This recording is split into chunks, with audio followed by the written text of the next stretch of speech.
ციკლ გამარჯობა გამარჯობა ლაშ როგორ ახარ კარგად შენ ძალიან მოახლოვდით მე და შენ ხო ნელ-ნელა ესე ახლოს მივიწევთ ერთმანეთთან ხო არა ცუდი ხო სანდროსაც ხარ მივესალმოთ ჩვენი სტუმარი გამარჯობა მოგესალმებით სანდრო გამარჯობა ხო მე ვარ ძალიან კარგად იმიტომ რომ აქ ვარ და ჩვენ ძალიან ვართ რომ მოხვედი გამონახეთ რომ ჩვენი ამ შემთხვევაში სამივეს გვიყვარს და განსაკუთრებით შენთან დიალოგი ზოგადად პოდკასტის გარეთაც ყოველთვის საინტერესო იყო ჩემთვის ამ თემაზე და ძალიან მიხარია რომ ამაზე ვისაუბრებთ ჩვენ სამნი ერთად. კი, რაზე უნდა ვისაუბროთ? პოდკასტი ჩვენ სამნი ხომ არ დავარქვათ ჩვენ სამნი. ჩვენ სამნი. ამ ეპიზოდს ეგრე დავარქვათ. მოკლედ ჩვენ ვართ დღეს ზილიკოში, ბარნოვის 64 ნომერში, კონკრეტულად Tap and Tails by ზილიკოში. და ძალიან დიდი მადლობა ზილიკოს იმისთვის რომ დღეს დაგვიწმო ჩვენეს ულამაზესი სივრცე, არა? ხო, ნამდვილად კარგი მასპინძელია. ძალიან საინტერესო სივრცეა, იმის გარდა რომ არის სარესტორნო და კაფის სივრცე, ასე ვთქვათ, არის ჩვენ სადაც ვიმყოფებით, კონკრეტულად ეს სივრცე არის ეგრეთ წოდებული კლუბური სივრცე და ასევე საგამოფენო სივრცე და ბევრ საინტერესო შესაძლებლობებს გვაძლევს ჩვენს. სანდრო, როგორ მოგწონს? ძალიან კონყოფილი ვარ. კარგად შეფასება გვინდა ჯერ ზილიკოზე. კი არა, მართლა ძალიან კარგი სივრცეა. იდეალურია ივენთებისთვის, რაღაც წარდგენებისთვის, გამოფენებისთვის და ჩვენი პოდკასტის. და ჩვენი პოდკასტი რაც დავარია. მოკლედ, სანდროს ჩემი წარდგენა არ ჭირდება, მაგრამ მე აი ძალიან ბევრს ფიქრობდი, როგორ წარმედგინა ეს ადამიანი თავისი მთელი აი ამ უნარებით, აი ამ ნიჭით, ამ გამოცდილებით და ყველაზე მთავარად იმ პიროვნებით, რაც სანდროს აქვს და გააჩნია რა. მოკლედ, სანდრო და მე ერთ პერიოდში დავიწყეთ მე და შენ დუბლირების გაკეთება ბრავო რეკორდში კინოთეატრებისთვის და მაშინ მახსოვს სულ რაღაც კომუნიკაციაზე ვიყავით ერთმანეთთან როგორ გვიხარო და რაღაც როლებს რო გვაძლევდნენ მაშინ ახალი ხალხი ვიყავით მოკლედ ეს დუბლირების გახმოვანების და აი ძალიან კარგად მახსენდება ეგ და დღეს უკვე იქამდე მოვედით და იქამდე მოხვედი შენ რომ არაერთი უმნიშვნელოვანესი როლი ჩაგიწერია ქართველი ტიმოთი შალამე ყავს დღეს ჩვენ სტუმრად ხალხო არა მარტო მნიშვნელოვანი ფაქტია ცალსახად და არა მარტო ახმოვანებს ჩვენი სანდრიკო, არამედ და მღერის კიდეც თან შესანიშნავად. ანუ მუფასაში იმღერე, ტაკას როლი გაახმოვანე, ვიცი ხო, მე და შენ მანდაც. და შენ იყავი მუფასა ესე. მე ვიყავი მუფასა, კი, მუფასა და ტაკა ვართ დღეს ამ პოდკასტში, მოკლედ. და ჩვენ სამნი ვართ თუ მუფასა და ტაკა. ჩვენ სამი. ამ მომენტში მუფასა და ტაკა. ეპიზოდს ერქვა ჩვენ სამნი. ზოხანე ამ მომიჭერით ეს გაგაციეთ. გავჩუნდებით ზოლა. გააგრძელეთ. ხო და მასკულინური დიალოგი. ძალიან კარგად მღერი რა და შენია ეს სიმღერაც კიდე იდეალურად დაჯდება, იმიტომ რომ მე ვერ მღერი სამწუხაროდ ჩემს დუბლს პოულობენ ხოლმე. მუფასაში მაგალითად სხვა მიმღერა მუფასას როლები, მაგრამ შენე კარგი ჭირს ხოლმე რა. ამ გამოცდილებაზე რამდენიმე სიტყვით რომ მითხრა, აი როგორი პროცესია ეს შენთვისაც, იმიტომ რომ მაყურებელს ძალიან ინტერესებს სხვადასხვა ეს გახმოვანების პროცესები და ერთი-ორი სიტყვით ეგეც რო. იცი რა არის, ძალიან მიხაროდა პირველ რიგში ის ფაქტი, რომ დაიწყო საქართველოში სიმღერების გახმოვანება რა. და მე მეორე მხრივ ძალიან მადლიერი ვარ დედაჩემის რომ მუსიკალურ სკოლაში მატარებდა ძალით. ხო მე არ მინდოდა რა იქ სიარული, იმიტომ რომ სულ მსახიობობა რაღაცა ესე და ნუ თუ გინდა მსახიობობა რეალურად უნდა იცოდე ყველაფერიც, ეკვაც უნდა იცოდე, სიმღერაც უნდა იცოდე რაღაცა და საბოლოო ჯამში გამომადგა ის მუსიკალური გამოცდილება, რაც ბავშვობაში შევიძინე და დღემდე მადგება. ხო, ტაკა გავახმოვანე სიმღერები, დიალოგები. კიდე ვილი ვონკა იყო ისეთი თავარი როლი, სადაც ძალიან ბევრი მქონდა სამღერი, მე მგონი ლაპარაკზე უფრო მეტი სიმღერა იყო მან. სიმღერა იყო ძალიან ბევრი. და არაჩვეულებრივი გამოხმაურებები ძალიან მაგარი ქონდა და აი არაჩვეულებრივი შესრულება იყო და თელიანი ეს გუნდის დამსახურება ის ვინც მუშაობს და რა თქმა უნდა შენი ეხა მათ შორის ეგ ეხა ძალიან ხაზგასასმელია და ჩვენ არ ვახსენებთ ბრუნოს, გახსოვს ეს სიმღერა? აი ძალიან გავაირალ და ეგ სიმღერა. ეკანტო პირველი იყო, არა, თუ მანამდეც იყო რაღაც შემთხვევები. მე მგონი ეკანტო იყო. მე მახსოვს რა ყველგან, ანუ ყველას გულისხმობს სოციმედიაში ყველგან აგდებდა. კი, ეკანტო ძალიან პოპულარული გახდა. და იმის შედეგად რომ წერდით, რავი, 2 კვირა ვწერდით, ჯერ მარტო მაგის სიმღერებს და ძალიან ბევრს მუშაობდი ტექსტებზე ცალკე. ზოგადად ძალიან მნიშვნელოვანი და საინტერესო პროექტია. ძალიან შრომატევადი და აი რა ვიცი. ჩვენი ქვეყნისთვის, მთლიან რეგიონისთვის ფაქტობრივად ბოლოს როდის მახსენდება ესეთი პროექტი არ ვიცი. კი, ძალიან ძალიან ხარისხიანი და ძალიან ისეთი რა, ის აკაიფო დრო წაიღო და მართლა რეალურად ჩანდა რამდენად ნიჭიერი მსახიობები ყავს გახმოვანების სფეროში და რამდენად აი იხვეწება ეს სკოლა. იხვეწება ხო, ეგ ძალიან მნიშვნელოვანია, იმიტომ რომ ხო ის სტერეოტიპები რო დაინგრეს, რაც დღემდე არსებობს პრინციპში ქართულ გახმოვანებაში, რომ ქართველები ვერ ახმოვანებენ რა, ეგ არის ჩემთვის როგორი ეგრევე რა თქვი, რაღაც ეგრევე წარბი შემეხრება ხოლმე რა და რეალურად ამას ისინი ამბობენ, ვინც არ დადის კინოთეატრში და არ უყურებს პროფესიონალები როგორ მუშაობენ რა. უყურებენ რაღაცა საიტებზე, არ ვახსენებ სახელებს და ნუ იქიდან აფასებენ ამ გახმოვანებებს და პირატული გახმოვანება და პროფესიონალური გახმოვანება საერთოდ დუბლირება მით უმეტეს სულ სხვა არის და ამის დააქცენტება. ხოლმე კარგია რომ იდება რაღაც პლატფორმებზე, მათ შორის Spotify-ზე დაიდო, მახსოვს Encanto-ს სიმღერები დაიდო და კარგია რომ ანუ YouTube-ზეც იყო დადებული ეგ სიმღერები და კაია რომ მაყურებელს კიდევ უფრო ფართოდ აქვს ამის საშუალება რომ ისმენს და უყურებს, მაგრამ სამწუხაროა ის ფაქტი მათ შორის რომ ეს ჩვენი დუბლირებულები მოკლედ მხოლოდ კინოთეატრისთვის არის და ხო არიდება სხვა პლატფორმებზე რა და რომ აი ესე მასობრივად ხალხმა ნახოს რა მე ვისურვებდი რომ რაღაც პლატფორმები შეიქმნა სადაც აი არის სამწუხაროდ ხალხი ალბათ ვისაც შეიძლება ითქვას რომ უყვარს ქართულად ფილმების ყურება და შეიძლება არ იცოდეს საერთოდ რომ ეს გაგვიკეთებია საქართველოში და ეს მინდოდა მე თქვა რომ ძალიან მნიშვნელოვანი პროექტი იყო და იმის მიუხედავად რამდენად მნიშვნელოვანიც იყო, ანუ შესაბამისი ვთქვათ სოციმედიაში ქონდა, თუმცა მაინც მგონია რომ მასშტაბურად ვთქვათ ტელევიზიებში შესაბამისი პიარი მაინც მომაკლდა მე როგორც მაყურებელს რა. და სხვათა შორის ვიტყოდი რომ საერთაშორისო ასპარეზზე უფრო კარგი პიარი აღმოჩნდა YouTube-ზე, იმიტომ რომ იდებოდა compilation-ები სხვადასხვა ენებზე და იქ ეხა კამილოს every country dubbing თუ რაღაცა ეწერა და იქ რაღაცა ინდონეზიური ისეთი ასეთი და ქართულიც რო არის იქ ძალიან გიხარია რა და მე კომენტარებში რო ხედავ რომ wow he nailed it და რაღაცებს რო გიწერენ ეს არის რავი აღფრთოვანება რა მსახიობს მართლა საკვები ვიცშირდება ეგეთ რაღაც მნიშვნელოვანი ამბავია იმის ფონზე რომ რაღაცებში ცხადია ჩვენს გვიწევს და გვინდა რომ წავიდეთ ხო რომ დაინტერესდნენ კინოსტუდიები რომ ოფიციალურად შემოსულიყვნენ ჩვენ ქვეყანაში ოფიციალურად გაიკონტროლებინათ მათ შორის ხარისხი იმიტომ რომ აი რომ ჩვენ ვიცით რომ იქ კასტინგებია ჩვეულებრივად ვიქასტებით იქ როლებზე აგარჩევენ შემდეგ ძალიან დიდი მუშაობა მიდის მათი ჩართულობით მათი კონტროლით ამ ყველაფრის და ეს ყველაფერი რაღაც იმ სინთეზს და იმ პროდუქტს ქმნის რაც საბოლოო ჯამში მე გვიამაყება ხოლმე საერთოდ ყველას და მათ შორის ქვეყნის ამბავი არის რა, ანუ ძალიან მნიშვნელოვანი ხაზია ეს ქვეყნის პრესტიჟის ამბავში, რაც ესეთი მნიშვნელოვან როლს ქმნის მოკლედ ასე რომ ვთქვათ. ეხლა რომ გადავიდეთ ჩვენს მთავარ თემაზე მოკლედ, შენ როგორც ჩემს საყვარელ თემაზე. ხო, აი ზუსტად მაგით მოგიწვია ჩემთან, იმიტომ რომ ჩვენი პირველი სტუმარი ვინ თუ არა შემოყვილი შეიძლება.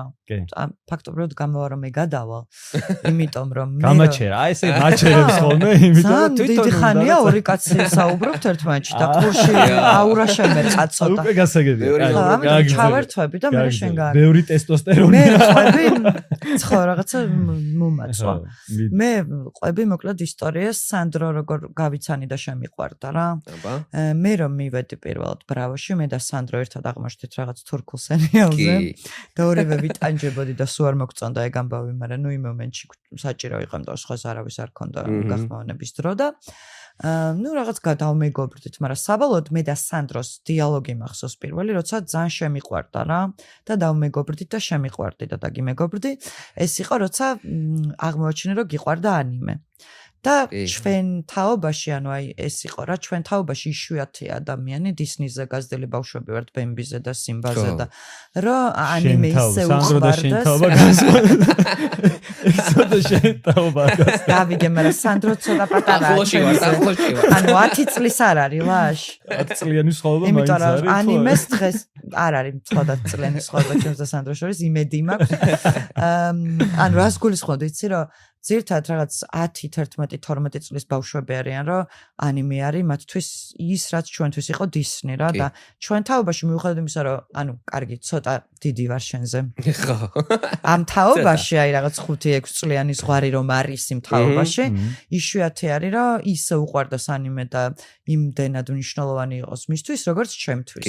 მიუხედავად იმისამ რომ ჩემი დალაშას ანიმეს კოლექციიდან გამომდინარე ცოტა დაღლილიც ვიყავი, იმიტომ რომ ცალსახად დეპრესიულია და ვფიქრობ რომ საერთოდ ბავშვებისთვის არ არის მე ეს შეგრძნებები მაქვს პირადია ჩემი პირადი აზრია ეს ხო არ ვიკამათოს ამიტომ მე ისე ვფიქრობ ჩემთვისაც და შენთვისაც რაღაცა ეს მახსოვს ძალიან ცხადად რომ რაღაც ერთი ხაზი გქონდა რა რაღაცა ამით დავმეგობრდით კი ერთ ამიტომ ჩემთვის ძალიან მნიშვნელოვანია რომ შენ გახსნი დღეს ანიმეს ამბავს ჩვენს სამეულში განგვანათლებ ჩვენს ანიმესთან დაკავშირებით იმიტომ რომ როგორც იცი შენი ანიმეს სიყვარული აი ძალიან ბავშვობიდან იწყება რა როგორც ფარდოვანი ასე გამოვიდა ხო საიდან მოხდა პირველი შენი ანიმესთან შეხება და აი რა კავშირი იყო ანუ აი საერთოდ იმიტომ რომ მე მახსოვს რომ ეხლა უცებ კითხვაში არ მინდა რომ თან ჩემი პასუხი იმას ვქნა მაგრამ მე მახსოვს რომ აი აჭარნეთში მოხდა ჩემი პირველი შეხება ანიმესთან იმიტომ რომ აჭარნეთში მოგწეს გახმოვანება ანიმესი და აი მაშინ რაღაც უცებ რაღაც სხვა იყო რაღაც ახალი იყო რაც მანამდე აი გაყვრით მქონდა ნანახი მაგრამ ესე სისტემატიურად და სიღრმისეულად არ ვიყავი შეხება და აი მანდ მივხვდი რაღაც სულ სხვა სამყაროს ეკუთვნოდა ანიმე და საერთოდ არაფერი დანარჩენს იმას არ გავდა, რაც მანამდე ნანახი მქონდა რა. ხო, აი პირველი ჩემი შეხება იყო ღრმა ბავშვობაში, ოღონდ ცოტა ისეთი ფრაზა, კლიშე ფრაზა, მაგრამ მართლა ეგრე მოხდა, Jetix-ი რო იყო თუ გახსოვთ არხი, მან დაიწყო Shaman King-ი იყო ეგეთი ანიმე. შამანების მეფე და იქიდან დაიწყო ნუ ძალიან საინტერესო და მომხიბვლელი ანიმეა იქიდან გამომდინარე რომ არის თინეიჯერ ბიჭებზე, გოგონებზე, რომლებიც რაღაცა კონკურსში და აი შონენ ჟანრია, რომელიც შონენი არის იაპონურად ექშენ ჟანრი რა დაახლოებით რა. და იქიდან მოხდა ჩემი სიყვარული Shaman King-დან. მე უკვე Naruto შემოვიდა ჩემს ცხოვრებაში, მე One Piece რაღაცა ის იცი Shaman King-ს რო უყურებდი, მე არ ვიცოდი რას უყურებდი, რომ ის ანიმე იყო თუ რა იყო რა, მე Naruto რო აღმოაჩინე, ხო, აი მე უკვე რაღაც საიტებზე რო დავიწყე ყურება, იმდენად მომეწონა რომ ტელევიზია აღარ მაქვს მოყოფილებ და უკვე აღმოაჩინე რომ ეს სხვა სამყაროა საერთოდ რა. ანიმე სამყარო, იმიტომ რომ მოდი პირდაპირ ვთქვათ, ეს არის იაპონელების დამსახურება, რომ ეს არის სხვა სამყარო და მართლა სხვა სამყაროა, ხო? თან ხვდებით, რომ იაპონია და დანარჩენი სამყარო არის. როგორც იაპონია, ხო, სხვა სამყარო, სხვა კულტურა, სხვა მენტალიტეტი აქვს, სხვა ტემპერამენტი აქვს, სხვანაირი. როგორც ისი იაპონურსაც სწავლობ, ხო? რამდენ დღეა 200 დღეა სტრიქსე ვარ თითქმის დუოლინგოზე რა. ხო, დუოლინგოზე სწავლობ. 200 დღე არ ჩამიგდია საერთოდ ერთი. რომ ახმოვანებდით რაღაც მომეჩერა, ფილმს ახმოვანებდით, ჩართული ხონდა, მოიცადეთ, ეხლა იაპონური მაქვს სამეცადინო. უცე მეცადინეობდა რაღაც. გამემაზა. მეცადინეობდა რა? მაცადინეობდა. ხო და აქედან წამოვიდა რა. ნუ პრინციპში შემიძლია ვთქვა, რომ Naruto მომანდომა მერე გახმოვანების სფეროშიც წამოსვლა რა, იმიტომ რომ Naruto-ს ქართულად რო უყურებდი რუსთავიორზე, სულ მაინტერესებდა რომ ვაი როგორანაირად ხდება ეხა ეს ჯადოქრობა, რომ რაღაც იქ ვიღაცა ახმოვანებს ამას და ძალიან ჩამithრია და აი მეც ვიზამდი რა დიდი სიამოვნებით, აი Naruto-ს გავახმოვანებდიან რაღაცა რა, ხო აზე ხარ და იქიდან შემიძვრა ეს გახმოვანების სურვილი, რომ მე მახსოვს ძალიან შთამბეჭდავად ეს შენი გახმოვანებული ანიმე, იმიტომ რომ აქამდე მე დალაშე ხო ვაკეთებდით კოლექციებს, კიდე იყო ცალკე ვები, სადაც იდებოდა ანიმეს კოლექციები, მაგრამ აი მახსოვს რომ ხარისხით აღვთოვანდი, იმიტომ რომ იყო თან დუბლირება და თვითონ ვიდეოებს რომ დებდი რა, ზემოთ ჩანდა ანიმე, ქვემოთ ჩანდა მსახიობი, რომელიც ახმოვანებდა და ძალიან საინტერესო პროცესი იყო არა მხოლოდ მაყურებლისთვის, არამედ ჩემთვისაც, ადამიანისთვის, რომელსაც ქონა გახმოვანების გამოცდილება.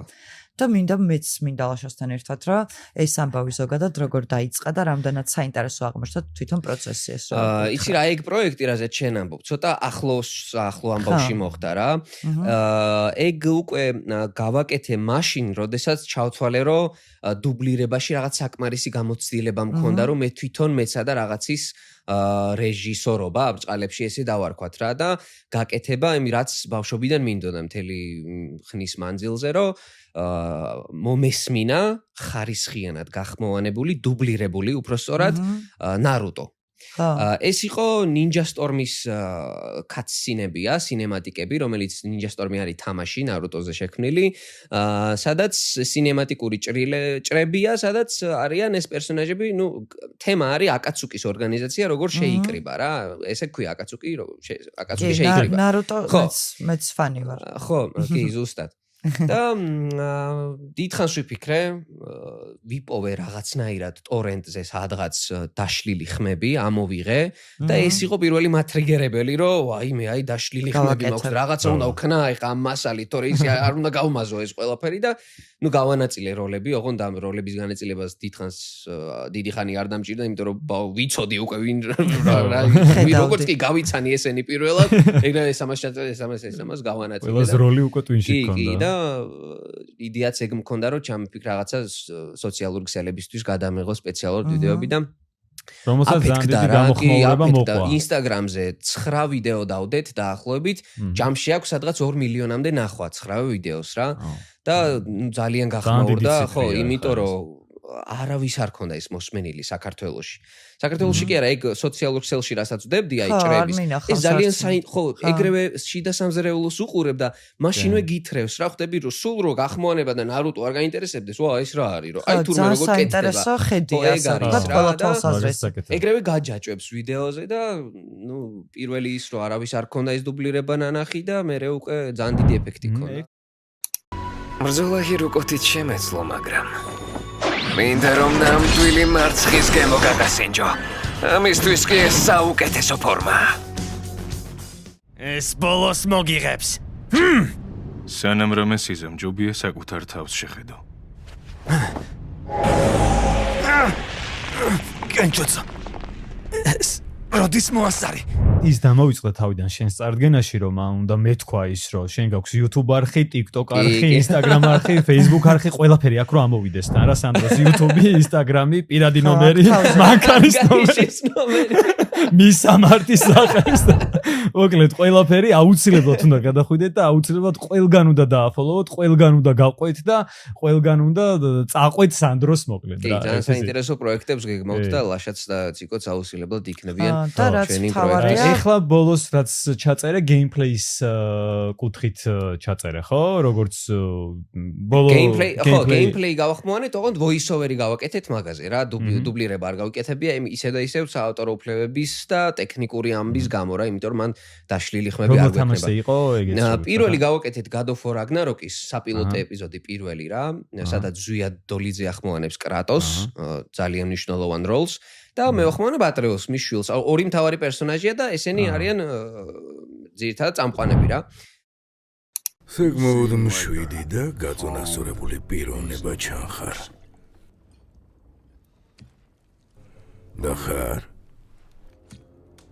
მშვიდი და გაწონასწორებული პიროვნება.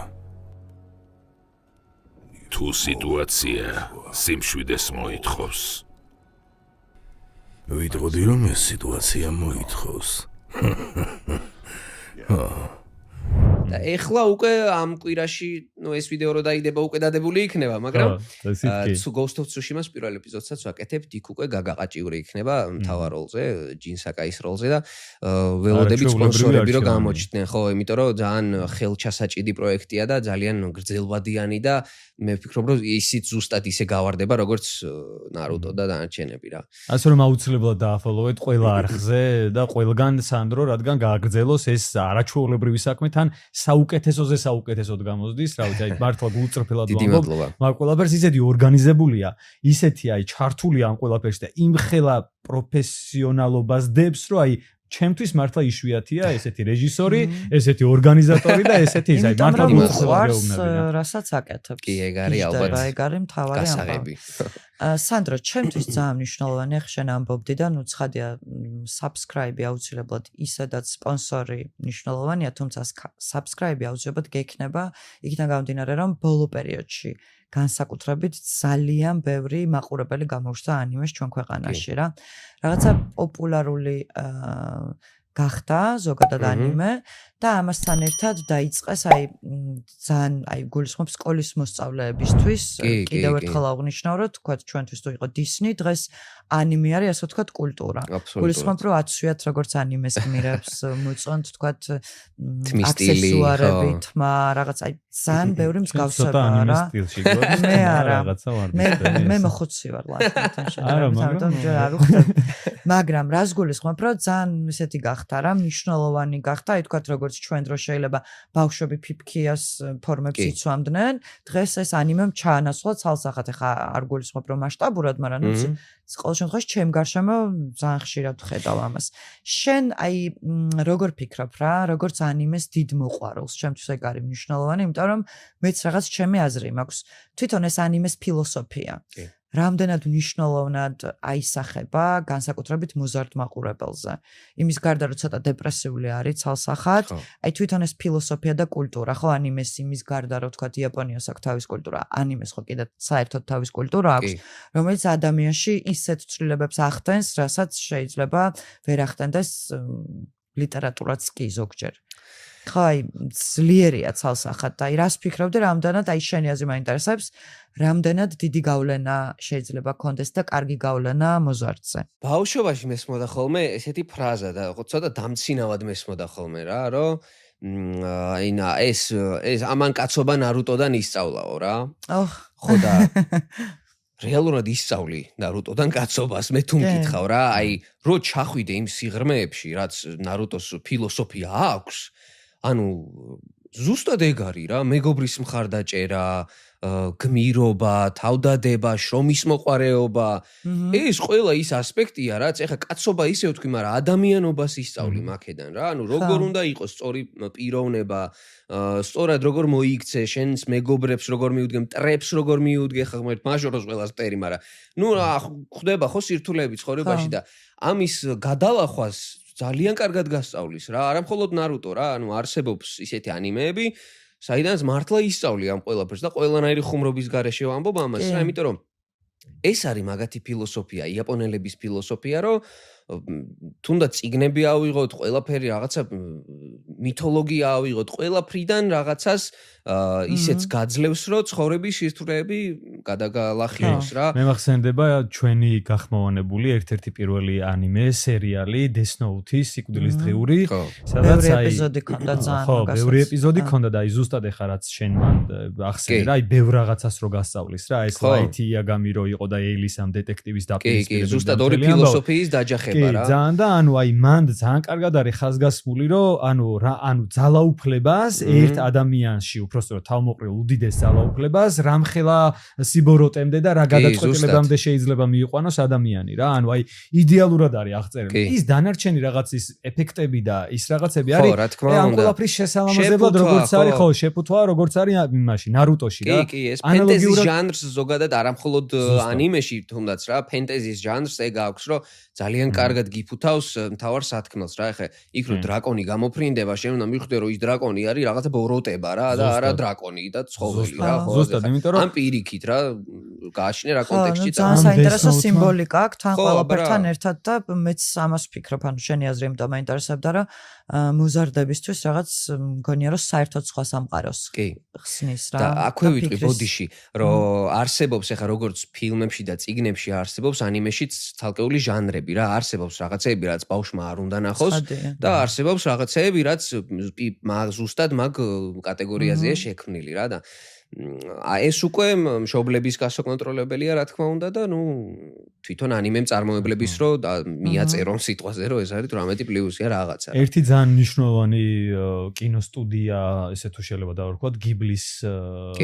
ნამუშევრები კიდე სულ სხვა ხარისხია რა ანუ მე სერიები და ეს რაღაც Death Note-ის რა ნარუტო და რაღაცა სხვა მხარეა მაგრამ აი ამ მიაძაკის ერთ-ერთ მთავარ რეჟისორს წამყვანს აი საოცარი ანიმეები აქვს გადაღებული იმიტომ რომ აი რაღაცა ანუ იმდენად ჯერ ძალიან მძიმე, ძალიან მტკივნეული, ანუ აი მე და ციკოც რო ახმოვანებდით, აი ემოციის გარეშე, აი ვერ წერდი თითქოს რა, აი ანუ ისე გულწრფელად, ისე სათუთად, ისე ნაზად, ამავდროულად ისე მძაფრად შემოაქვს აი რაღაცა აი მთელი რაღაც უდიდესი რაღაც ემოციების სინთეზია ამ ანიმეებში, ძალიან ბევრში გიბლის სტუდიოს თითქმის ყველა ანიმეში, რომ აი ხვდები რომ ეს არ არის უბრალო რაღაც დახატული მულტფილმი აი რაღაც ესე რო ვთქვათ და არ არის რაღაც უბრალო ანიმაცია. ეს არის ანიმაცია, ეს არის ნამუშევარი და ნაწარმოები, რომლისგანაც ძალიან ბევრს ისწავლი, ძალიან ბევრს განიცდი, გატირებს, გახალისებს და აი ხო, საერთოდ სხვას, ანუ ჩემთვის ეს არის, აი მაგალითად ახლა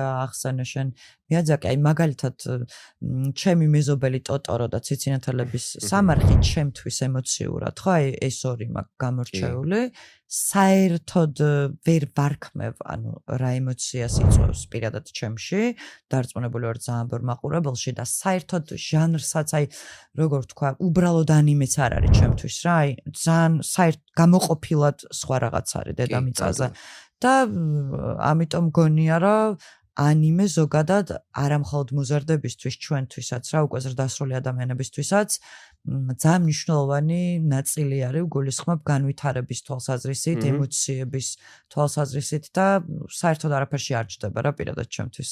ხელშეუხებელი ხო, აი ზუსტად ჩემთვის პირადად მიაძაკი არის, ნუ აი უმაღლესი დონის ხელოვანი რა. აი რავი, დავაყენებდი მაგალითად ერთი ვან გოგის და აი მათ გვერდით მე თუ მკითხავ თავისუფლად დავაყენებდი რა. გარდა იმისა, რომ ეს კაცი ფანტასტიკურ რაღაცებს ვიზუალურად ქმნის და მეორეა ამბის თხრობა, რომ იყენებ ამ ყველაფერს, ამ ტექნიკას რა. ნუ ეს არის აი არ ვიცი რა, ვიზუალური, ხო, აი ვიზუალური, რა დავარქვა იმას აღლუმი რა, რომ როგორ შეიძლება ეს ყველაფერი, რომ კაცმა ისე გაჩვენოს, რომ შენ ამას ვერ მოწყდე. ამას ჭირდება აი რა უსაზღრო ნიჭიერება სჭირდება რა. გარდა იმისა, რომ ვიზუალურად ქმნის ამ ყველაფერს, მე კიდე ისეთ მესიჯებს დებს Spirited Away მაგალითად, Howlis მოსიარულე ციხესიმაგრე, ისეთ მე აი გასწავლის როგორ მოძებნო შენი საკუთარი თავი რა. როგორ ჩამოშორდე ხო ამ მანკიერებებს, რაც ადამიანს აქვს, როგორ განიწმინდო ჩიჰიროს მაგალითი რო ავიღოთ, მაგალითად თავისი მშობლები როგორ სხვა სამყაროში იღორებად გადაიქცნენ, გაუმაძღრები და ეს როგორი სუფთაა და ამ ბინძურ სამყაროში რო დადის რა, ამ მანკიერებებით სავსე თუნდაც ის მოჩვენება რო არის უსახო და საუნის სცენა რო არის, როგორ ვერ ძღება და რაღაცა და აი ეს ყველაფერი როგორ დაკავშირებულია და ვიზუალურად არის, ნუ ფანტასტიკური შედევრია რა. ვიზუალი ხმა და უილად არ აქვს ოსკარები ამ კაცს. კი. სხვათა შორის ერთ-ერთ ანიმეში ლაპუტას სასახლეცაში გამოყენებული აქვს ზუსტად მიაძაკის სვანური კოშკების კი, მართალი ხარ. ხო, ანალოგი ბაჩვენოთ ესეც ამოვიდეს ჩვენთან. ფრინავები არიან, კი მახსოვს რაღაცა ტომია და ამ ტომს ზუსტად ჩოხებით მსგავსი რაღაცებიც აცვიათ, ხო რაღაც. აი ეგ მივა მსგავსი თითქოს პეტრე ოცხელის რაღაც ნამუშევრებს, რომელიც ხატავდა პილოტი ყავს მე მგონი დახატული და ზუსტად აი თითქოს რაღაცა იქიდან სვანური კოშკები ფონად. ხო, და სვანური კოშკები ძალიან მართლა ფანტასტიკურია. ცალკე ძალიან დიდ პატივსცემი, როგორც ვიცი, მე იაპონიაში ზოგადად ხო ძალიან კულტურული ხალხია და ქართველები ძალიან ისეთი, მაგრამ პატივსცემენ ამ ანიმეს მხატვრებს, მანგაკები ქვია. მანგაკები კი. ხო, თუ სწორად კი. მახსოვს, იმიტომ რომ აი ხო ძალიან ისეთი პროფესია, დასაფასებელი პროფესია, როგორც ვიცი და ძალიან ესეთი თუ მეტეს წარმატებული მანგაკია, რომელიც ამ ძალიან შრომატევად ის არის. და ძალიან შრომატევადი კი ხშირ შემთხვევაში ძალიან ისეთი ისაუბრთ ხოლმე რა პატივსცემით. იმიტომ რომ კვირაში ერთი თავი გამოდის წარმოიდგინე ჩეპტერი დაახლოებით 10 გვერდიანი. ეს მანგა არის იგივე კომიქსი, ხო? აი ჩვენი ენაზე რო ვთქვათ, ხო, ხშირ შემთხვევაში გაუფერადებელი, შავ თეთრშია და უფრო მოკლეა, მე როგორც ვიცი რა, შედარებით კვირაში ერთხელ გამოდის და ოღონდ მთლიან მანგას ხატავს ერთი მანგაკა რა და ავტორი არის ერთ-ერთი ეიჩირო ოდა, რომელიც One Piece-ის ავტორია რა. One Piece-ზე მე კიდე ცალკე ვილაპარაკოთ. და რა სისურვებდიო შენი პერსონაჟებიდან, რომ რაღაც ძალები აქვთ მის პერსონაჟებს და რომელ ძალას ისურვებდიო და ერთ-ერთ პერსონაჟს აქვს კიდურებს ამრავლებს. ანუ შეუძლია რაღაც მიწიდან ხელი ამოიღოს და რაღაცა და ბევრი ხელი მექნებოდა და უფრო სწრაფად დავხატავდიო მანგასო რა. ეგეთ კიდე უფრო ის უნარი მოახმარა ისევ იმას რომ თავის საქმეს მოახმარა. და მე აი მაინც ისევ დაუბრუნდები ციცინათელების სამარხს თუ სასაფლაოს ქართულად როგორ არის არ ვიცი. პრინციპში ეს აღიარებულია ერთხმად და არაერთი კრიტიკოსი აღიარებს ამას, რომ არის ყველაზე შთამბეჭდავი, ყველაზე ჰუმანური ფილმი ომზე, ხო? ხო, როგორ არ გინდა რომ არ დაეთანხმო, ხო. და ბევრი კრიტიკოსის გამოხმაურება მოყვა ცხადია წლების განმავლობაში, იმიტომ რომ ძველი ნელ-ნელა თქვათ დღემდე იწერება კრიტიკა ამ ფილმთან დაკავშირებით, რომ არის მართლა ყველაზე ჰუმანური სურათი დედამიწაზე. და პრინციპში არ ვიცი, აი ჩემთვის მაგალითად საერთოდ კიდევ ერთხელ მინდა ვთქვა და მაინტერესებს თქვენი აზრიც, ანუ ამას გულისხმობ მივდივარ იქამდე, რომ თქვენი საყვარელი ანიმე მინდა რომ მითხრათ ორივე, რომ ჩემთვის არის ჩემი საყვარელი ანიმე მიუხედავად იმისა, რომ ვკვდები, ანუ მართლა ვკვდები, სულ ალბათ 5-ჯერ მაქვს ნანახი და მე-6-დაც აი ეხა ვაპირებდი და ვეღარ გავბედა, იმიტომ რომ ეს არის რაღაცა ემოციის ზეიმი, ადამიანობის და არაადამიანობის და საერთოდ თითქოს მთელი სამყაროა მოქცეული ამ ერთ სურათში. ეს არის ჩემი საყვარელი ანიმე, პრინციპში რამაც აი როგორც სელინჯერია ხოლმე რა დამწყები მკითხველებისთვის რომ სელინჯერის მერე კითხვას იწყებენ, ეს არის ჩემთვის საკმაოდ პატარა ვიყავი, არ ვიყავი თქვათ ჯერ გამხმოვანებელი, მაგრამ ანუ ეს იყო ხო გახმოვანების მსახიობი, ჩამხმოვანებელიც არ ვიყავი, მაგრამ თავარი სტატუსი ჩამხმოვანებელი. რა ხო ანიმე შემიყვარდა აი ასე რა დავიწყე ამით ანიმეს გაცნობა. მაინტერესებს შენი საყვარელი ეს კი ნარუტოზე ვისაუბრეთ, მაგრამ აი სრულმეტრაჟიან რაღაც აი რომელია? ნუ ძალიან დიდი ხანია ეს აზრი არ მეცვლება, ჩემი საყვარელი ანიმე არის Full Metal Alchemist Brotherhood-ი, ეს არის ნუ მანგა არის და ნუ სერიალი გაკეთდა. შემდეგ მანგის მიხედვით ეს არის ორ ძმაზე, ალქიმიკოსებზე, რომლებიც დაკარგავენ დედას ადრეულ ასაკში და ცდილობენ რომ ამ ალქიმიის დახმარებით დააბრუნონ უკან. თვარცდებით ჩვენ გვაქვს გახმოვანებული. არ გამოვრიცხავ. ეს ანიმე მე რო საერთოდ გახმოვანებას ვიწყებდი, ჩემით გავახმოვანე პირველად ესე ლეპტოპის მიკროფონი, ესე მეჭირა ლეპტოპი და ესე ვახმოვანებდი ერთ-ერთ საიძე რა. ეგ არის ხო შენით საგმედი, შენით ახმოვანებდი. ჩემი ყველაფერი, ხალი, კაცი ყველაფერი მე ვიყავი, მე ვამონტაჟებდი, მე ყველაფერს მე ვაკეთებდი. და იმდენად მიყვარდა რომ პირველი მაგას ვეცი ეგრევე. ოღონდ დღემდე მიყვარს რა ეს რა გეონები 10 წლის წინ დავიწყე ხო. ეს სიყვარული როგორც მე. და რატომ? იმიტომ რომ ხო ბევრი ვთქვით ახლა აი ნარუტო, რაღაცა One Piece ვახსენეთ, ისა ესა, მაგრამ ჩემთვის აი ყველაზე თვალხილულად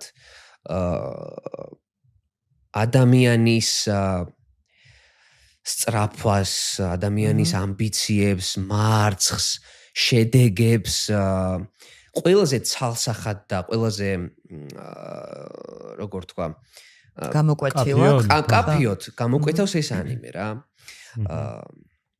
იმდენი პასაჟი ახლა არ ვიცი საიდან დავიწყო რა, თუნდაც როგორ მისწრაფვის რაღაცა არსება ღმერთობამდე სიტყვაზე, რას კარგავს ამ ყველაფერში რა, როგორ მიდის აქ იმ გზებს, როგორ გადის, მე ვინ უშლის ხელს, როგორ იშორებს, ძალიან კარგი ერთი საინტერესო პასაჟია, რომ ადამიანი ღმერთობას რომ მოინდომებს, 7 მომაკვდინებელ ცოდვას უშვებს სხეულიდან. ნუ ეს როგორ უშვებს, ეხლა ცალკე ამბავია, მაგრამ ფილოსოფიურად ესეა, რომ ის ცოდვები უნდა მოიშოროს, რაც ადამიანს აბრკოლებს ზოგადად ცხოვრებაში, რომ გახდეს ღმერთი. და ამხელა ფილოსოფია ხო, ის და მე კიდე ამ 7 არსების ადამიანის ფორმები აქვს ამ ცოდვებს მიღებული რა და სპოილერი გამომივა, მაგრამ არ მგონია. როგორ კვდებიან ეს 7 მომაკვდინებელი ცოდვა, როგორ კვდება თითო პერსონაჟი. სიგიჟეა. ნუ აი რა ვიცი. შური იცი როგორ კვდება? ადამიანს ამოუდგება გვერდით. აი ესე კვდება შური, წარმოიდგინე. გაუმაძღრობა. გაუმაძღრობა კვდება, გაუმაძღრობას ჭამენ. იხდი როგორ კვდება? აი, რა საინტერესოა ამ მქონდა. ნება კვდება კაცის ხელით. და აი ესეთი დეტალებია რა, ანუ ძალიან ისეთი რაღაცეებია, რაშიც აი ძალიან ბევრ რაღაცას დაიჭერ რა. ამ ძმების ისტორიაა თითქოს მთავარი ხაზი, მაგრამ მე იქ პოლიტიკა შემოდის, იქ მე ფილოსოფიური ქვა შემოდის და როგორ მზადდება, რის გამზადდება, რის ხარჯზე ხდება ყველანაირი, აი ძალიან რთულია ამაზე ლაპარაკი რა, იმიტომ ეხლა ვერ მოვაბი თავი საიდან დავიწყო არ ვიცი რა. იდეალურად იმიტომ მე ნანახი არ მქონდა და აი ზღვა. აი 64 სერია რა, არც ბევრი, არც ნაკლებია, ზუსტად ის არის, რაც სჭირდება ნებისმიერ ადამიანს, მე თუ მკითხა, აი უნდა ჩავერთო აყურებინო რა. და ჩვენ გქონდა გახსოვს ადრე ლაპარაკი, რომ ეს მე რო გავახმანე და ძალიან ცუდი ხარისხით არის, ხა მიკროფონით, ლეპტოპის მიკროფონით რო ჩაწერდა და რაღაცა, გვინდა და მე თავიდან გაკეთება რა, რომ მოდი კაი ხარისხით იყოს, იარსებოს, სადღაც იყოს რა, რომ ხალხმა ნახოს რა, მთავარი მიზანი ჩვენთვის ეგ იყო რა და აუ მიუბრუნდეთ. აი სანდროს რო დააფოლოვეთ ყველგან აქ რო ამოვა. ჩვენც რო დაგვაფოლოვებთ, მე ჩვენ რო გავერთიანდებით, მიუბრუნდებით ანიმეს სერიებს უკვე დიდხარისხს. თან მე მგონი რაღაცნაირად ეს გარემოც, ეს სივრცეც, გინდი YouTube-ი, გინდი Instagram-ი, TikTok-ი უკვე ისე მომწიფდა ჩვენს ქვეყანაში რა, ანუ იმდენი მაყურებელი ყავს, ანუ და იმდენად უკვე რაღაცა თავისუფლებას გაძლევს რეალურად ხაზი გაიჩითა, რომ ხო, უკვე წესით და რიგით, ანუ რაღაც კომპანიებმა, რაღაც ადამიანებმა უნდა ხედავდნენ ამის მნიშვნელობას, მოკლედ ჩემი აზრით და მით უმეტეს, როდესაც გვაქვს ესეთ უმნიშვნელოვანეს რაღაცებზე ლაპარაკი, რომელიც პირდაპირ მნიშვნელობით, ანუ საგანმანათლებლო ხაზია თითქოს რა, ანუ როგორც პიროვნულად, ისე ზოგადად და ჩვენ რა თქმა უნდა ყველა თანხდებით, რომ არ არის აუცილებელი შეიძლება მე ფიზიკა რაღაც საოცრად არ ვიცოდე რა, მაგრამ აი ზოგად განათლება ზოგადად რაც გვაძლევს და რაც რაღაც ცოტა იმის იქით გვაფიქრებს, ვიდრე ჭამა, ჩაცმა და ის არის დალევა, არის ზუსტად მსგავსი ტიპის ანიმეები, იმიტომ რომ ეხლა რომ აი ყვებოდი შენ იმდენად დამაინტერესა რომ აი დღეს აუცილებლად მე არ მაქვს ნანახი მაგრამ დღეს აუცილებლად ჩაუდგა მაგალითად ძალიან საინტერესო მაგას არ ვახმოვანებთ კი ვახმოვანებთ უბრალოდ რაღაც მომენტში შევწყვიტეთ იმიტომ რომ არ მახსოვს სერიები ვეღარ გაკეთდა თუმცა მე მახსოვს რომ დავიწყეთ ამის გახმოვანება შეიძლება სხვასთან ერთად ახმოვანებდი და ჩემთან ერთად და ეგეც არის ერთ-ერთი ვარიანტი იცი რაღაცა ბოლოსკენ რო წავიდეთ მაინც ძალიან მნიშვნელოვანია რომ თუნდაც ანიმეზე რომ საუბრობ და ზოგადად ხო კარგი ხარისხის კინო პირველ რიგში რომ ამბობდი განვითარება განათლება ან ამაზე მეტად მაინც ადამიანისთვის იმიტოა საჭირო რომ გაპოვნინებს იმ ემოციებს რაც მე გამეგობრებს და გაახლოვებს ადამიანობასთან ხო? იმიტომ რომ შეიძლება ყავდეს რაღაც ცუდი მეგობრები, მაგრამ გქონდეს კარგი ანიმე, რომელიც საერთოდ ყველაფერს ჩაგინაცვლებს. კარგი კინო ხო? კარგი წიგნი. ამიტომ ძალიან მნიშვნელოვანია ცხადია ხელშეწყობა ამ ყველაფრის. ჩვენ მაქსიმალურად აქ ვართ, ჩვენ სამნი დღეს და ზოგადადაც. და როგორც კი შესაძლებელი იქნება და სანდრო თავის საქმეს გააკეთებს, ჩვენც დავეხმარებით. და დიდი იმედი მაქვს რომ ეს სერიები გაგრძელდება. გულისხმობ შენი გახმოვანებული ანიმეების სერიები, იმიტომ რომ ძალიან მნიშვნელოვანია, ძალიან საჭიროა და განსაკუთრებით იმ შემთხვევაში თუ იქნება იმაზე უკეთესი ხარისხი ვიდრე იყო, ქვეყნისთვისაც ძალიან მნიშვნელოვანი პროექტი იქნება. ეს არის ჩემი კომენტარი ჩვენ სამში. ჩვენთანაც ეხა თავშივეც ვახსენეთ ეგ რა, ანუ ეს ანიმეს კულტურა ძალიან ფესვ გადგმულია რა, იმიტომ რომ რაღაც არაერთი ფან მაღაზიები გაიხსნა როგორც ვიცი ანიმესი, ძალიან ან რაღაცა იაპონური კულტურაც რაღაცა შემოვიდა მეტად ლიტერატურა იყო ყოველთვის ანიმესთან ერთად უცებ დავამატებ რომ მე ძალიან პირადად ვამსგავსებ იაპონურ ტემპერამენტს და ქართულ ტემპერამენტს რა აი თუნდაც მენტალობით ტრადიციები მათ სამურაები ყავდა ჩვენ რაღაც მეაბჯრეები ყავდა რაღაცა ისა და ახლოს ვართ რაღაცნაირად იმ თუნდაც მარტივად რომ ბრაზდებიან მარტივად რომ რაღაცა უხარიათ რაღაცა დალევა უყვართ კეიბი უყვართ რაღაცა რაღაცაებად გავართ ხო ხო პრინციპში იაპონელი მეგობარი ქართველისთვის ნამდვილად არ იქნება უცხოელი მეც ქონია ეს გამოცდილება სუფრაზეც აბსოლუტურად იდენტურად იქცევა როგორც ჩვენ ჩახუტება არ უკვირს ნუ მოკლედ ემოციების თვალსაზრისით უბრალოდ ვიზუალურად სხვანაირად ხედავენ ისინი და ჩვენ სხვანაირად თორე ტემპერამენტი შიგნიდან თითქოს ერთია რა კი ნამდვილად ეს მნიშვნელოვანი ამბავია რომ აღნიშნა რა იმიტომ რომ მეც ვფიქრობდი ამაზე მე მგონი შემდეგ გადაცემებში სანდრო უნდა დავაპატიჟოთ საერთოდ სულ სანდრო ყავდეს რა სიტყოდით ძალიან ვისიამოვნე მართლა ხო ხშირად მოდი ხოლმე რა იმიტომ რომ ჯერ მნიშვნელოვანი რომ კარგი რესპონდენტი ხარ მაგრამ კარგი წამყვანიც ხარ და გჭირდები კარგი ტემპერამენტი გაქვს ამასთან ერთად ძალიან საინტერესო. ხო, ხუმრობებიც და არახუმრობებიც იქით იყოს და ძალიან მნიშვნელოვანი იყო, მოკლედ კომენტარებიდან გამომდინარე ჩვენი მაყურებლისთვის, რომ მოკლედ გვესაუბრა ამ გახმოვანებაზე და ჩემთვისაც და დარწმუნებული ლაშასთვისაც ძალიან კარგია და ორივეს ძალიან გვეხარია, რომ ეს ამბავი ასე ვთქვათ გახმოვანების რაღაც პატარა ხერხები გავხსენით ანიმე. თან იცი რა, ეხა სანდროს ჩვენი გამოჩენა არ ჭირდებოდა ასე რომ თქვა ჩვენ გვჭირდებოდა უფრო სანდროს გამოჩენა. კი, ეგეც არის, რა თქმა უნდა. მოწყენდა კაცო. ხო. ნახე, მაგრამ ანუ თან ჩვენი ხაზი რა არის კიდე რა, ამ პოდკასტის ერთ-ერთი მნიშვნელოვანი, რაც გვინდა რომ გავაკეთოთ ყოველთვის, რომ აი ეს გახმოვანების მსახიობები, ადამიანები, რომლებიც აი ძალიან დიდ შრომას, ენერგიას დებენ ამ ყველაფერში. აუცილებლად უნდა გამოჩნდნენ, იმიტომ რომ აი რაღაცა სადღაც ვიყავ, მოკლედ წარდგენა მქონდა, რომ ადამიანი, რომელსაც სახეზე ვერავინ ვერ ცნობს, მაგრამ ხმა იცოდა კარგია. ჩიპსი, ეგ არის რა. ფილმი ყველაფრის. კი, ანუ უნდა გამოჩნდნენ, უნდა ილაპარაკონ, რაღაცა სხვა თითქოს უნდა მაყურებელსაც უნდა მივაწოდოთ, რომ ეს არ არის რაღაცა მარტივი პროცესი, რომელიც რაღაც ღილაკს დააჭერ და დაჯდები და მორჩა, წავიდა და იზავან ყველაფერს. არა, აი ურთულესი პროცესი, ამაზეც კიდე ძალიან ბევრი მინდა რომ ვილაპარაკოთ, ვალაპარაკოთ, ხო, სხვა დროს რა თქმა უნდა. გახმოვანების მსახიობები, სხვა გახმოვანების მსახიობები, იმიტომ რომ ეხლა მაშინაც ვახსენე, უნიჭიერესი მსახიობები ყავს. აბსოლუტურად გეცნობ. საოცარი მსახიობები ყავს.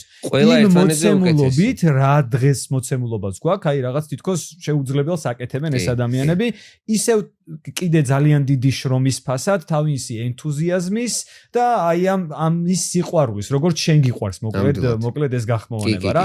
და მათ შორის შეუძლებელია რომ არ ვახსენო, ანუ ერთი ადამიანის დამსახურება დუბლირებაში, ანუ ერთ-ერთი ადამიანის დამსახურება დუბლირებაში, ეს არის ნინა შადური, რომელიც აუცილებლად უნდა მოვიდეს. აუცილებლად არსად არ დადის, მაგრამ აქ უნდა მოვიდეს აუცილებლად, რომელმაც აი ძალიან დიდი შრომა ჩადო, ძალიან დიდი რესურსი ჩადო და შემდეგ წამოვიდნენ ისეთი გახმოვანების რეჟისორები, როგორც არიან გიორგი გოშვილი, ანუკა ცუცკირიძე, ლადო დოხნაძე. ყველას სალამი აქედან და ჩვენ თამამად თქვა ვიტყვი რომ ნინას გაზრდილი ვარ გახმოვანებაში. კი, ასევე, ნუ არაერთი კიდე სხვა. მისი 8 წელი ძალიან დიდია მოკლედ. ხო, და ეს ძალიან მნიშვნელოვანი და საინტერესო იქნება ნელ-ნელა და დავპირდეთ ხო ჩვენ მაყურებელსაც.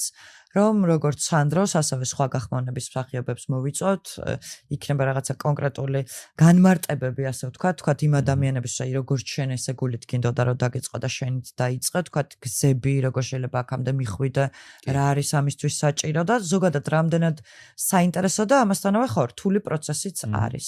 ამასთანავე მინდა აი უცებ ვახსენო, რომ ჩვენ ყავს ძალიან ბევრი კიდე დამწყები გახმოვანების მსახიობები, რომლებიც აი ძალიან ცდილობენ, ზუსტად იგივენაირად როგორც მე ვცდილობდი თავის დროზე, შენ ვცდილობდი თავის დროზე, მათაც ჩვენგან აი ძალიან დიდი საპორტი და ძალიან დიდი ხარდაჭერა, იმიტომ რომ ამ ყველაფრის ენთუზიაზმზე კეთება გამოვლილი გვაქვს ჩვენ ყველას და ვიცით რა არის, რამხელა რაღაცის ფასად არის და შეუძლებელია ეს თუ არ გიყვარს, ამას ეს ენთუზიაზმით ვერ გააკეთებ. თავარია რომ არ გაჩერდნენ ხო რა. კი, თავარია რომ არ გაჩერდნენ და ჩვენგან ეხა კი იციან რომ რაც კი დაჭირდება მაქსიმალურად რომ თავი დავანებოთ თუ არ გიყვარს, რამხელა თანხაც არ უნდა გადაგიხადონ, მაინც ვერ გააკეთებ, იმიტომ რომ ძალიან შრომატევადია და თუ არ გიყვარს უბრალოდ. კი, ზუსტად. ზოგადად კინო არ გიყვარს და ნუ მე არ მოგეწონა ეს, რასაც აკეთებ, ვერ გააკეთებ. კეთახები აბსოლუტურად. ალბათ. ძალიან დიდი მადლობა სანდრო შენ რომ იყავი ჩვენი სტუმარი, მართლა ძალიან აი თან პირველი სტუმარი რომ იყავი ვინ თუ არა სანდრო ჭირდებოდა შენი სტუმრობა. ერთი ის რომ ანიმეზე შენზე კარგად ვერავინ ისაუბრებდა ჩემი აზრით და მეორე ის რომ მართლა პოპულარული ხარ TikTok-ზე და ხო დაგდებ TikTok-ზე უკვე გამზადებული მაქვს უკვე აწყობილია ამაშია საქმე რა. ძალიან დიდი მადლობა ზილიკოს რომ დაგვითმა ეს არაჩვეულებრივი სივრცე რომელიც მდებარეობს ბარნოვის 64 ნომერში. ძალიან დიდი მადლობა შენ რომ ესეთი კარგი ხარ, ლამაზი ხარ, დიდებული ხარ, დემენტორი ხარ. მეც მადლობა რომ ვიყავი ძალიან მამაკაცურ გარემოში, თუმცა ხუმრობდი ცხადია, თავი არ მიგრძნია რომ ვიყავი ქალი.